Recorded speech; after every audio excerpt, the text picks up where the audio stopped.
Каза се, колегата е задал въпрос, господин Дренчев, струва ми се, дано не лъжа, и е отговорено, че са прилагани специални разузнавателни средства, при които е прихванат разговор между министър Асен Василев и някой друг. Смятате ли, господин председател, че това е законосъобразно, което се прави тук в присъствието на журналистите? Предвид разпоредбата на член 32 от Закона за специалните разузнавателни средства, които забраняват под страх от наказателна отговорност разгласяването на данни, които са събрани чрез специални разузнавателни средства. Това е първото нещо. Ако искате, сега ми отговорете. Ако искате, след като приключа с моето изложение, аз лично смятам, че това е абсолютно недопустимо. Така, Второ. ще ви отговоря, после ходите на изложението. Второ. Първо ви дадох думата за изложение. Вие тръгнете и ми задавате въпроси. Идете и задайте въпроса на шефа на ДАНС, който в тази комисия изнесе тази информация. Аз просто цитирам информация, която каза шефа на ДАНС. Така че се въздържайте от въпроси към мене, направете си изложението и след това отговорете, ако обичате, на въпросите, които ще ви зададем. Ако не искате, вие сте свободен човек, редно е да останете да отговорите, но аз не мога да ви спра, ако решите да излезете. Но спрете да ме задавате въпроси, защо съм цитирал нещо, което е публично изнесено от шефа на ДАНС. Сега, ако обичате, изложението. Изобщо няма да мълча, когато видя, че се извършват закононарушения, включително в Народното събрание. Вие сте в някаква грешка, че аз ще мълча, когато вие тук, като председателстващ, вършите нарушение на закона. И никой граждан не трябва да си мълчи. И не ме получавайте в тази област. Аз съм хабилитиран в тази област, ако обичате. Радвам се, че си хабилитиран. Цитирах шефа на ДАНС. Заповядайте. Извинявайте. Инкриминиране е период. Процедура първо. Господин Цонев, заповядайте. Може ли да въведете ред и хабилитираното лице, което стои срещу нас, което десетки пъти ни е казало, че е хабилитирано, а мен ме е срам, че ми е колега, защото и снимки, и всичко, което видяхме, няма дори нужда от обяснение, от въпроси.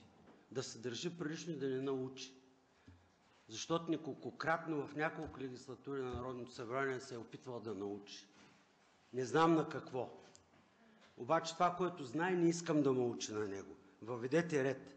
Защото всеки следващ път аз ще се обаждам по друг начин. На нетърговия с гласове по време на изборите.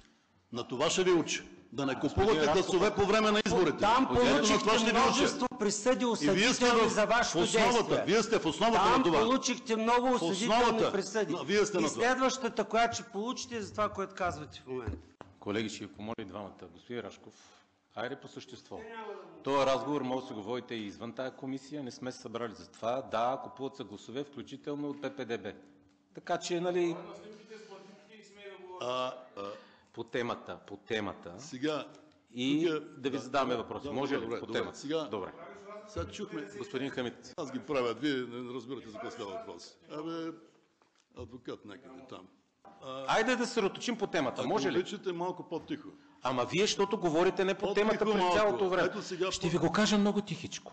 Останете по темата, ако обичате. Сега. Става дума, доколкото интерес има въобще, защото интерес към това, което ще кажем, няма. Тодоров приказва едни общи приказки. Тук този човек защо е дошъл при мене? Защо е дошъл при мене този човек? Ако не въведете някакъв ред, аз наистина ще напусна. Защото няма да... Разбирам, че никой не иска да ме слуша. Така че не гледайте... Съвсем колегиално се обръщам към вас. Формално, кой е дошъл, кой не е дошъл, на коя дата, колко минути, понеже тук сте включили и една дата, която е 28 септември, аз имам тогава празник. И да правите проблем тук, парламентарен, че имам рожден ден и че са дошли стотина човека на рождения ми ден в Министерството, просто губите парламентарно време. Така че аз не виждам какво повече мога да кажа. Това беше моето изложение. Благодаря ви много за вниманието парламентарното. И тъй като вие приключихте с комисията, обявявайки предварително резултатите, без тя да е приключила своята работа, още в петък от Балабанов, аз ви пожелавам приятна работа. Значи, господин Янков, аз ви оставих да говорите, а вие бягате от въпросите. Господин Рашков, може ли да отговорите на въпросите?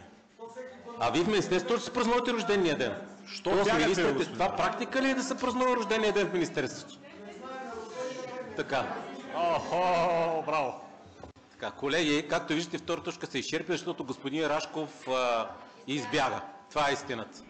Избяга, щях да му задавам въпроси за хигиената, с кого се среща, как се среща, но господин Рашков избяга. Но пък денят беше хубав, защото от Министерството на финансите, пък тъй като вътре е казано и Асен Василев, явно трябваше да добавим заглавието господин Рашков, стана ясно, че е лъгал Асен Василев. Също така да ви припомня, че господин Рашков се правеше, че не знае кои са тия хора на рождения му ден, това му беше първата реакция.